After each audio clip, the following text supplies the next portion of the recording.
ഇന്ന് നാം വിചിന്തന വിഷയമാക്കുന്നത് യോഹന്നാൻ്റെ സുവിശേഷം 20-ാമത്തെ അധ്യായം 24 മുതൽ 29 വരെയുള്ള തിരുവചനങ്ങളാണ്. ദർശനം പോലെ തന്നെ സ്പർശനം. ഒന്ന് കണ്ടാൽ മതി, ഒന്ന് തൊട്ടാൽ മതി. ഒന്ന് കാണാനും തൊടാനും ജീവിതത്തിൽ ആഗ്രഹിച്ചിട്ടില്ലാത്തവർ വളരെ കുറവാണ്.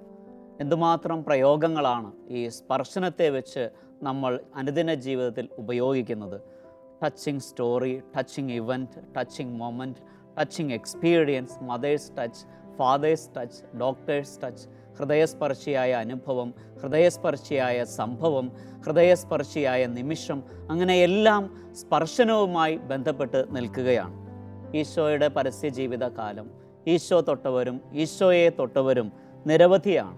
രക്തസ്രാവക്കാരി സ്ത്രീ, ജായറോസിൻ്റെ മകൾ, അന്ധനായ മനുഷ്യൻ, അങ്ങനെ വളരെയേറെ പേർ ഈശോ തൊടുന്നു, ഈശോയെ തൊടുന്നു. അപ്പോൾ ഈ അനുഭവത്തിലൂടെ കടന്നുപോയ വ്യക്തികളാണ് ഇവരെല്ലാവരും തന്നെ. ആശ്ലേഷിക്കാൻ തുടങ്ങി ആശ്വസിപ്പിക്കാൻ വരെ നമ്മൾ ആളുകളെ തൊടുന്നുണ്ട്.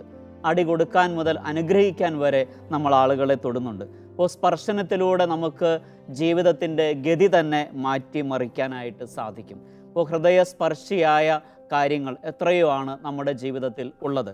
അപ്പം അങ്ങനെയെങ്കിൽ തിരുവചനം കേട്ടുകൊണ്ടിരിക്കുന്ന പ്രിയ സഹോദരി സഹോദരന്മാരെ, ഇന്ന് രാവിലെ മുതൽ ഈ നിമിഷം വരെ നമ്മൾ തൊട്ട സാധനങ്ങൾ എന്തൊക്കെയാണ്, വ്യക്തികൾ ആരൊക്കെയാണ്, മക്കളെ കുളിപ്പിക്കുന്നത് മുതൽ കിടപ്പ് രോഗികളായ വ്യക്തികളെ ശുശ്രൂഷിക്കുന്നത് വരെ എല്ലാം സ്പർശനത്തിലൂടെയാണ് കടന്നു പോകുന്നത്. നമുക്കിന്ന് ഒരു ഗ്ലാസ് ചായ ഒരാൾ തന്നിട്ടുണ്ടെങ്കിൽ, ആരുടെയും കയ്യിൽ നിന്ന് ഒരു ഗ്ലാസ് ചായ വാങ്ങി കുടിച്ചിട്ടുണ്ടെങ്കിൽ, ഇതെല്ലാം സ്പർശനവുമായി ബന്ധപ്പെട്ട് നിൽക്കുന്ന കാര്യങ്ങളാണ്. ഇപ്പോൾ ഈശോയുടെ ജീവിതത്തിലും ഈ സ്പർശനത്തിന് അങ്ങേയറ്റം പ്രാധാന്യമുണ്ടായിരുന്നു. അവിടുന്ന് ഒരുപാട് വിലമതിച്ച ഒരു കാര്യം തന്നെയാണ് സ്പർശനം. ഈശോയുടെ ഉത്ഥാനശേഷം ഉറ്റ സുഹൃത്തുക്കൾ ഒരാളായ മഗ്ദലന മറിയം ഈ ആഗ്രഹം പ്രകടിപ്പിക്കുന്നുണ്ട്. ഒരുപാട് ഉദ്ധിതനായ ഈശോയെ തൊടാൻ കൊതിച്ച വ്യക്തിയാണ് മഗ്ദലന മറിയം. ഉദ്ധിതനായ ക്രിസ്തുവിനെ സ്പർശിക്കാനുള്ള ആഗ്രഹം അവർ പ്രകടിപ്പിക്കുകയും ചെയ്തു. എന്നാൽ ആ ആഗ്രഹം ഈശോ നിഷേധിക്കുകയാണ്. ഉത്തരം കിട്ടാത്ത ഒരു ചോദ്യമാണത്. എന്തുകൊണ്ടാണ് മഗ്ദലന മറിയത്തെ അതിന് അനുവദിക്കാതിരുന്നത് എന്നുള്ള ചോദ്യം. അതേസമയം തന്നെ മറ്റുള്ളവരെ കർത്താവ് അനുവദിക്കുകയും ചെയ്യുന്നുണ്ട്. അപ്പം അതിന് ഈശോ നൽകുന്ന മറുപടി ഇതാണ്: ഓരോരുത്തരോടും വ്യക്തിപരമായ ബന്ധം പുലർത്താൻ അവിടുന്ന് ആഗ്രഹിക്കുന്നു. അത് വ്യത്യസ്തമായ രീതിയിൽ പുലർത്താൻ ആഗ്രഹിക്കുന്നു എന്നുള്ളതാണ്. അതേസമയം സംശയരോഗിയായ അപ്പസ്തോലൻ്റെ ശാഠ്യത്തിന് വഴങ്ങി വിളിച്ചു വരുത്തി ഈശോ അദ്ദേഹത്തോട് പറയുകയാണ് തൊട്ടുകൊള്ളാനായിട്ട്. ശാഠ്യം പിടിക്കുന്ന അപ്പസ്തോലന് വേണ്ടി താണുകൊടുക്കുന്ന കർത്താവ് അപ്പസ്തോലന്മാരിൽ വേറിട്ട ഒരു വ്യക്തിത്വത്തിൻ്റെ ഉടമയാണ് തോമാസ് ലീഹ. അദ്ദേഹത്തെ യോഹന്നാൻ്റെ സുവിശേഷം അവതരിപ്പിക്കുന്നത് തന്നെ തികച്ചും വ്യത്യസ്തനായ ഒരു വ്യക്തിയായിട്ടാണ്. നമുക്കറിയാം, യോഹന്നാൻ്റെ സുവിശേഷം ആരംഭിക്കുന്നത് വന്ന് കാണുക എന്ന് പറഞ്ഞുകൊണ്ടാണ്. അത് അവസാനിക്കുന്നത് വന്ന് സ്പർശിക്കുക എന്ന് തോമാസ് ലീഹായിലൂടെ പറയുന്നതിലൂടെയാണ്. അപ്പോൾ വ്യക്തിപരമായ ഒരു സ്പർശനം വഴി ഈശോയുടെ ഹൃദയം കവരുന്ന മനുഷ്യനെയാണ് നമുക്ക് കാണാൻ സാധിക്കുക. അദ്ദേഹത്തിൻ്റെ ജീവിത കഥ തന്നെ മാറിപ്പോവുകയാണ് ഈ മനോഹരമായ സ്പർശനത്തിലൂടെ. തിരുവചനം നമ്മുടെ മുമ്പിൽ വയ്ക്കുന്നത് അവിശ്വാസിയായ തോമ, സംശയിക്കുന്ന തോമ, നിർബന്ധ ബുദ്ധിക്കാരനായ തോമ, അങ്ങനെയൊക്കെയാണ്. എന്നാൽ വരികൾക്കിടയിലൂടെ വായിക്കുമ്പോൾ നമുക്ക് കാണാൻ സാധിക്കും അദ്ദേഹത്തിൻ്റെ തീരുമാനങ്ങളും അദ്ദേഹത്തിൻ്റെ അസാമാന്യ ധൈര്യവും ചങ്കുറ്റവും നമുക്ക് വ്യക്തമാണ്. ഇപ്പോൾ ഉത്ഥാനശേഷം ഈശോയുടെ ഭാഗത്ത് നിന്ന് അദ്ദേഹത്തിനുണ്ടായത് തികച്ചും വേദനാജനകമായ ഒരു അനുഭവമാണ്. ഹൃദയം തകർക്കുന്ന ഒരനുഭവമാണ്. സഹചാരികളായവരൊക്കെ കർത്താവിനെ കണ്ടു, തനിക്ക് മാത്രം കർത്താവ് പ്രത്യക്ഷനായില്ല, തന്നെ മാത്രം കർത്താവ് ഒഴിവാക്കി, എന്തുകൊണ്ട് താനില്ലാതിരുന്ന സമയത്ത് കർത്താവ് പ്രത്യക്ഷനായി, ഇങ്ങനെയുള്ള ഒരുപാട് ചോദ്യങ്ങൾ ആ മനുഷ്യൻ്റെ മനസ്സിലുണ്ടായിരുന്നു. മറ്റുള്ളവർക്കൊക്കെ കർത്താവ് പ്രത്യക്ഷനായി, എന്നാൽ അവിടത്തേക്ക് ആരെയെങ്കിലും പറഞ്ഞ് അയക്കാമായിരുന്നു, ആരെയെങ്കിലും അയച്ച് ഈ സന്ദേശം അറിയിക്കാമായിരുന്നു. അതൊന്നും ചെയ്യാതെ എന്തുകൊണ്ട് തന്നെ മാത്രം ഒഴിവാക്കി എന്നുള്ളത് വേദനാജനകമായ ഒരു കാര്യമാണ്. വ്യക്തിപരമായ ഒരു ചോദ്യത്തിന് അദ്ദേഹം നൽകുന്ന ഉത്തരം ഇങ്ങനെയാണ്: ഒരവസരത്തിൽ ഈശോ ജെറുസലേമിലേക്ക് പോകാൻ തീരുമാനമെടുക്കുന്നു. ആ തീരുമാനമെടുക്കുന്ന വേളയിൽ ഈശോയോടൊപ്പം പോയി മരിക്കാം എന്ന് പറഞ്ഞ ഏക ശിഷ്യൻ തോമാസ് ലീഹയാണ്. ഈശോയ്ക്ക് വേണ്ടി മരിക്കാൻ പോലും തയ്യാറായ തന്നെ ഒഴിവാക്കുമ്പോൾ എന്തുമാത്രം വേദന ഹൃദയത്തിൽ അദ്ദേഹം അനുഭവിച്ചിട്ടുണ്ടാവണം. സ്വമനസ്സ ഈശോയ്ക്ക് വേണ്ടി മരിക്കാൻ തയ്യാറായ വ്യക്തിയാണ്. അങ്ങനെയെങ്കിൽ ഈശോ പ്രത്യക്ഷപ്പെട്ട സമയത്ത് എവിടെയായിരുന്നു തോമാസ് ലീഹ? അപ്പോൾ മരിക്കാൻ തയ്യാറായ താൻ ഒരിക്കൽ പോലും മുറിക്കകത്ത് കയറി കതകടച്ചിരിക്കുന്നത് ഉചിതമല്ല. അതുകൊണ്ട് തന്നെ പരസ്യമായി പുറത്തിറങ്ങി നടക്കാനും എന്തും നേരിടാനുള്ള ചങ്കുറ്റവും ധൈര്യവും പ്രകടിപ്പിക്കാനും അദ്ദേഹം മനസ്സാവുകയാണ്. അത്രമാത്രം ആത്മധൈര്യമുള്ള ഒരു വ്യക്തിയായിരുന്നു അപ്പസ്തോലൻ എന്ന് നമുക്ക് കാണാനായിട്ട് സാധിക്കും. ഇങ്ങനെ സംഭവിച്ചതിൽ കർത്താവിനോട് എന്തെങ്കിലും പരിഭവം, പരാതി, ഒഴിവാക്കിയതിൻ്റെ വേദന അങ്ങനെ എന്തെങ്കിലും ശ്ലീഹായ്ക്കുണ്ടോ എന്നതായിരുന്നു അടുത്ത ചോദ്യം. അതിന് മൗനമായിരുന്നു അദ്ദേഹം നൽകിയ മറുപടി. സഹോദരങ്ങൾ പറഞ്ഞ സാക്ഷ്യം മുഖവിലയ്ക്കെടുക്കാതെ ഒരു ശാഠ്യക്കാരൻ്റെ സ്വഭാവം അദ്ദേഹം പ്രകടിപ്പിക്കുകയാണ്. മറ്റുള്ളവരുടെ സാക്ഷ്യത്തിൻ്റെ അടിസ്ഥാനത്തിൽ ജീവിക്കുന്നതിനേക്കാൾ വ്യക്തിപരമായ അനുഭവത്തിന് അദ്ദേഹം പ്രാധാന്യം കൊടുത്തു എന്നുള്ളതാണ് സത്യം. എനിക്ക് ആണിപ്പഴുതുകൾ കാണണം, അവയിൽ വിരലിടണം, അവിടുത്തെ പാർശ്വത്തിൽ എൻ്റെ കൈവയ്ക്കണം, അങ്ങനെ മാത്രമേ താൻ വിശ്വസിക്കൂ എന്നുള്ള വലിയ ശാഠ്യം അദ്ദേഹം പ്രകടിപ്പിക്കുകയാണ്. വീണ്ടും ദൈവാനുഗ്രഹത്താൽ മറ്റൊരു കൂടിക്കാഴ്ച ഒരുങ്ങുകയാണ്. അടുത്ത് വിളിക്കുകയാണ് കർത്താവ്. മനസ്സിലെ ആഗ്രഹം പൂർത്തീകരിക്കാൻ അദ്ദേഹത്തിന് കിട്ടിയ സുവർണാവസരം.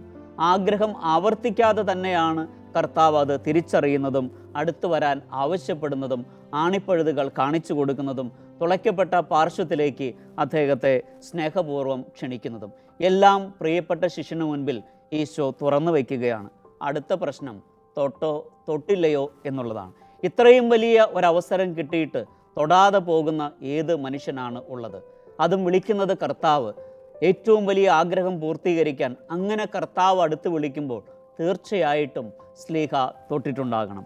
അപ്പോൾ ആ ആത്മാർത്ഥമായ സ്പർശനം കൊണ്ട് കർത്താവിൻ്റെ ഹൃദയവും മനസ്സും അതിലെ സ്നേഹവും ശ്ലീഹ തിരിച്ചറിയുകയായിരുന്നു.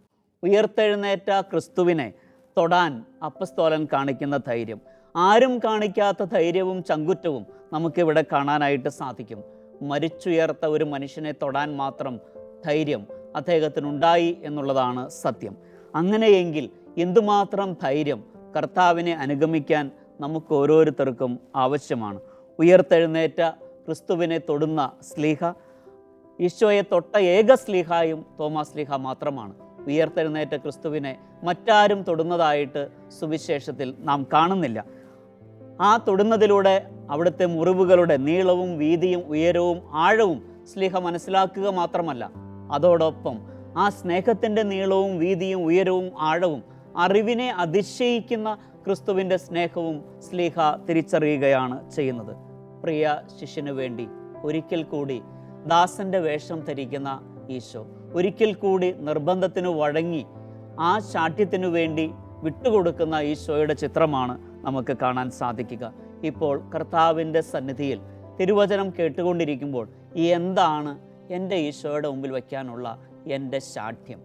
ശാഠ്യപൂർവം ഞാൻ എൻ്റെ ഈശോയോട് ആവശ്യപ്പെടുന്നത് എന്താണ്? ഇവിടെ ശ്ലീഹ അനുഭവിക്കുന്ന ഒരു സ്വാതന്ത്ര്യമുണ്ട്. എന്തുമാത്രം സ്വാതന്ത്ര്യമുണ്ട് എൻ്റെ ശാഠ്യങ്ങൾ കർത്താവിൻ്റെ മുമ്പിൽ അവതരിപ്പിക്കാൻ. ഒരു സ്വതന്ത്രമായിട്ട് വ്യാപരിക്കാൻ കഴിയുന്ന സാഹചര്യം എൻ്റെ ഈശോയുടെ സന്നിധിയിൽ എനിക്കുണ്ടോ? അപ്പോസ്തലൻ വീണ്ടും നമ്മെ അതിശയിപ്പിക്കുകയാണ്. ഉയർത്തെഴുന്നേറ്റ കർത്താവിനോട്, ക്രിസ്തുവിനോട് ലളിതമായ ഒരാവശ്യമാണ് ശ്ലീഹ വയ്ക്കുന്നത്. മറ്റൊന്നുമല്ല, ഒരിക്കൽ കൂടി അപ്പം വർദ്ധിപ്പിക്കാൻ ആവശ്യപ്പെടുന്നില്ല, ഒരിക്കൽ കൂടി മരിച്ചവരെ ഉയർപ്പിക്കാൻ ആവശ്യപ്പെടുന്നില്ല, ഒരിക്കൽ കൂടി വെള്ളത്തിന് മീതെ നടക്കാൻ ശ്ലീഹ ആവശ്യപ്പെടുന്നില്ല. ആകെ ആവശ്യപ്പെടുന്നത് മുറിവുകൾ കാണണം, മുറിവുകളിൽ തൊടണം, അങ്ങനെ എൻ്റെ കർത്താവും എൻ്റെ ദൈവവുമായി മാറണം. ഇന്ന് തിരുവചനം കേട്ടുകൊണ്ടിരിക്കുമ്പോൾ കർത്താവിൻ്റെ തിരുസന്നിധിയിൽ ഏതാഗ്രഹമാണ് എനിക്ക് സമർപ്പിക്കാനുള്ളത്? എൻ്റെ ആഗ്രഹങ്ങളെ തിരിച്ചറിയാൻ എനിക്ക് സാധിക്കുന്നുണ്ടോ? ഉദ്ധിതനായ ക്രിസ്തുവിൻ്റെ മുറിവുകൾക്ക് മുമ്പിൽ മുട്ടുകുത്തി ശ്ലീഹ പറയുകയാണ്, എൻ്റെ കർത്താവും എൻ്റെ ദൈവവും. ദൈവം എൻ്റേതായി മാറുന്നതാണ് ഏറ്റവും വലിയ വിശ്വാസം എന്ന് പറയുന്നത്. അങ്ങനെ വരുമ്പോൾ വിശുദ്ധ തോമാസ് ശ്ലീഹായുടെ ആധ്യാത്മികത, ഇൻകാർണേഷണൽ സ്പിരിച്വാലിറ്റി, മനുഷ്യാവതാരത്തിൻ്റെ ആധ്യാത്മികത എന്ന് പറയാൻ പറ്റും. അതല്ലെങ്കിൽ ടച്ചിങ് സ്പിരിച്വാലിറ്റി, സ്പർശനത്തിൻ്റെ ഒരു ആധ്യാത്മികത എന്ന് നമുക്ക് പറയാൻ സാധിക്കും. ജ്ഞാനത്തിൻ്റെ പുസ്തകം 16-ാമത്തെ അധ്യായം 12-ാമത്തെ തിരുവചനം, കർത്താവ് മരുന്നോ ലേപന ഔഷധമോ കൊണ്ടല്ല ആളുകളെ സുഖപ്പെടുത്തുക, പകരം തിരുവചനം കൊണ്ടാണ് എന്ന്. അപ്പോൾ ജീവിതത്തിലെ വേദനാജനകമായ എല്ലാ അനുഭവങ്ങളെയും ആ ഈശോയെ തൊടുന്നതിലൂടെ ശ്ലീഹ ഉണക്കുകയാണ് ചെയ്യുന്നത്. തനിക്കുണ്ടായ സംശയം ദൂരീകരിക്കാൻ ശരിയായ മാർഗം സ്വീകരിക്കുന്ന ശ്ലീഹ ഇന്ന് ഒരുപാട് ആളുകൾ സംശയത്തിൻ്റെ നിഴലിൽ ജീവിക്കുന്നു. ദൈവത്തെക്കുറിച്ച്, വിശുദ്ധ കുർബാനയെക്കുറിച്ച്, കുദാശകളെക്കുറിച്ച്, തിരുവചനത്തെക്കുറിച്ച് നിരവധി സംശയങ്ങൾ. ഇതൊക്കെ ദൂരീകരിക്കാൻ ഈ അപ്പസ്തോലൻ്റെ മാതൃക പ്രചോദനമാണ്. നേരിട്ട് തന്നെ കർത്താവിനോട് ചോദിക്കുക. മറ്റൊന്നും ചോദിക്കാതെ മുറിവേറ്റവനെ നെഞ്ചോട് ചേർക്കാൻ ശ്ലീഹ കാണിക്കുന്ന അങ്ങേയറ്റം ആത്മാർത്ഥമായ ധൈര്യവും തീഷ്ണതയും നമുക്ക് പ്രചോദനമാണ്. അപ്പോൾ ഇന്ന് നമ്മൾ ശുശ്രൂഷിക്കേണ്ടത് മുറിവേറ്റവരെയാണ്. മുറിവേറ്റ മനസ്സുകളാണ് നമുക്ക് ചുറ്റും. അപ്പോൾ മുറിവിന് മുമ്പിൽ മുട്ടുകുത്തി എൻ്റെ കർത്താവേ, എൻ്റെ ദൈവമേ എന്ന് പറയാൻ കഴിയുക. അപ്പോൾ ഈശോ ഇന്ന് ഓരോരുത്തരെയും നോക്കി ചോദിക്കുന്നത് പൗലോസ് അപ്പോസ്തലനോട് ചോദിച്ച അതേ ചോദ്യം തന്നെയാണ്. നീ ആരാണ് എന്ന് ചോദിക്കുമ്പോൾ അദ്ദേഹത്തിന് അവിടെ നിന്ന് നൽകുന്ന മറുപടി, നീ പീഡിപ്പിക്കുന്ന ഈശോയാണ് ഞാനെന്നാണ്. എത്രയോ വർഷങ്ങളായി വേദന അനുഭവിക്കുന്ന കർത്താവ്, ഇപ്പോൾ വിശ്വാസത്തിൻ്റെ പേരിലും മറ്റു തലങ്ങളിലുമൊക്കെ കർത്താവിനെ വേദനിപ്പിക്കുന്ന ആളുകൾ, അതേസമയം തന്നെ ജീവിതത്തിൽ നിരവധി മുറിവുകളേറ്റ മനുഷ്യർ. സങ്കീർത്തനത്തിൽ നമ്മൾ വായിക്കുന്നുണ്ട്, അവിടുന്ന് നക്ഷത്രങ്ങളുടെ എണ്ണം തിട്ടപ്പെടുത്തുകയും മുറിവേറ്റ ഹൃദയങ്ങളെ സുഖപ്പെടുത്തുകയും ചെയ്യുന്നു. നക്ഷത്രങ്ങൾ അസംഖ്യമാണ്. ഇന്ന് ലോകത്തിൽ ജീവിക്കുന്ന മുറിവേറ്റ മനുഷ്യരും അതുപോലെ തന്നെ. അങ്ങനെയെങ്കിൽ മുറിവുകൾ ശുശ്രൂഷിക്കുക, മുറിവേറ്റവരെ ശുശ്രൂഷിക്കുക, മുറിവേറ്റ മിശിഹായെ തൊട്ടുകൊണ്ട് മുറിവുണക്കുക എന്നുള്ളതാണ് നമ്മുടെ ദൗത്യം. ഭാരതത്തിൽ വന്ന് ആ ദൗത്യം വിശുദ്ധ തോമാസ് ശ്ലീഹ വളരെ മനോഹരമായി നിർവഹിക്കുകയുണ്ടായി. ഇപ്പോൾ തിരുവചനം കേട്ടുകൊണ്ടിരിക്കുന്ന ഈ അവസരത്തിൽ മുറിവേറ്റവരോടും മുറിവേറ്റ മനസ്സുകളോടും എൻ്റെ മനോഭാവം എന്താണ്? എൻ്റെ മുറിവുകളോടും എൻ്റെ ജീവിതത്തിലെ മുറിവേറ്റ അനുഭവങ്ങളോടും ഞാൻ എങ്ങനെയാണ് പ്രതികരിക്കുക? തോമാസ് ശ്ലീഹായുടെ ആ നല്ല മാതൃക നമുക്ക് പ്രചോദനമാകട്ടെ. മുറിവിന് മുമ്പിൽ മുട്ടുകുത്താൻ. മുറിവുകൾ അറിവുകളാണ്, അറിവുകൾ അനുഭവങ്ങളാണ്. അത് ചില യാഥാർത്ഥ്യങ്ങളിലേക്കാണ് വിരൽ ചൂണ്ടുന്നത്. അങ്ങനെയെങ്കിൽ യാഥാർത്ഥ്യങ്ങളിൽ നിന്ന് മുഖമറയ്ക്കുകയല്ല, പകരം അവയ്ക്ക് മുമ്പിൽ മുട്ടുകുത്തി നിന്ന് എൻ്റെ കർത്താവേ, എൻ്റെ ദൈവമേ, ദൈവം എൻ്റേതാകുന്ന അനുഭവം.